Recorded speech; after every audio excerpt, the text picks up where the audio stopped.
The latest research in mindfulness is showing that that it's possible to actually practice paying attention in systematic ways that change the way the brain is wired, changes the way the brain functions, changes the very structure of the brain in ways that enhance well-being and clarity and multiple intelligences. So this is a very, very exciting time where science and meditation are coming together, because we're discovering that the human organism is really capable of profound, the technical word is called plasticity, that the brain is an organ that changes in relationship to experience, and actually the chromosomes are changing always in relationship to experience. And so meditation even seems to be able to drive changes in which genes in our chromosomes are being upregulated and which genes are being downregulated, which means we have a lot more freedom to transform our organism and our life experience and attain some degree of profound well-being and satisfaction than what we ever thought. That's scientifically amazing, and it's also seems to be the case. Mindfulness is a way to live your life as if it really mattered, and that involves being in the present moment with open-hearted presence and kindness towards yourself. Well, all of us are very busy, so how do we bring mindfulness into our life? The way to do it is any way we can that feels right to us.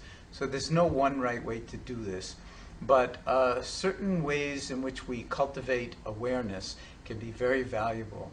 And one thing that we might bring our awareness to is the body, and just a sense of remembering to feel our lives unfolding in the body as opposed to only in our head.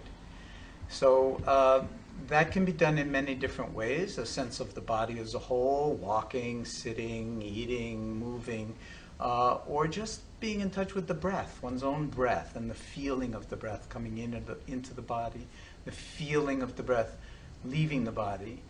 But it's important to remember it's not about the breathing. It's not some breathing exercise or something special you're supposed to be doing. It's recognizing that it's very special that you're breathing at all. If you're not breathing, you're dead. So could we be aware of breathing and how special this is and feel the energy of it as if in this moment, this is my life. And it's not waiting for the weekend to have my life or waiting when I finish some big project, but every moment is my life. Then, even in very stressful situations, you can move into the actuality of the situation and find ways to move with it and regulate your own reactivity to it, so that in some very, very deep way, you are not running away and you're not pushing through anything, but allowing things to unfold as they do. That's the heart of creativity, and that way we get the most work done with the least distraction and the least effort. It's an art form, and it takes a while to learn. It's not something where you just hear me say this on the web and the next thing, oh yeah, I'll be mindful for the rest of my life. It's one of the most difficult things in the world, if not the most difficult thing in the world for us human beings to do, is to be present in our own lives and to be kind and less judgmental of ourselves. That's why it's worth doing. It's worth practicing. But it's not a doing, really. When all is said and done, it's a way of being, and actually a way of being awake and yourself. And the present moment, which is the only moment we're ever actually alive in, tends to get obliterated, really squeezed to the point where we're not in the present moment anymore. We're always in the past, always in the future, and that's a prescription for unhappiness. Happiness isn't some of the time when, at the pot of gold at the end of the rainbow. It's right now, in the midst of whatever is happening. And this is an art form, so it does take some time, it does involve some discipline, but I would throw out, well, what else is there to do? Because if you're missing your entire life, whatever moment you decide it's time to reconnect with your life, that moment, guess when that will be? It will be now. Again, you look at your watch, oh my God, it's now, again. So we only have moments of now, why not make the most use of them now? What is the most important thing that I've learned over the years about mindfulness? I don't know. That it's a mystery, that it's a gift, that we are geniuses, that we're miraculous beings, and that we ignore most of our beauty and drive ourselves crazy over all these things that are really not important. So we're driven by the urgent, miss the important, and then wind up a lot of the time being unhappy, and then look elsewhere for the solution. This is a prescription for disaster. And when I see people coming to mindfulness, our medical patients, for instance, by the hundreds, by the thousands, by the tens of thousands, and turning their lives around and having many of their medical symptoms fall away and coming to live their lives more fully, it's an unbelievably gratifying work.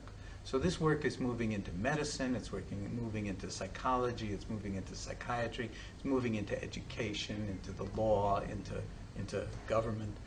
And that itself is, I think, a very good sign for humanity. I'll say one last thing, I guess, which is that we call our species Homo sapiens sapiens in Latin, the species that knows and knows that it knows, or the species that is aware and is aware that it is aware. Well, so far, I don't think we've really lived up to that name as a species. Now, with the ecological crisis that we're in, and with all the other crises that the human mind has created for itself and for the planet, maybe it is time for us to wake up to what that name is actually pointing to and fully embody ourselves in that way as a species that understands our capacity for awareness and then balances thought out in a way that has profound value. And ultimately, when all is said and done, I call that love.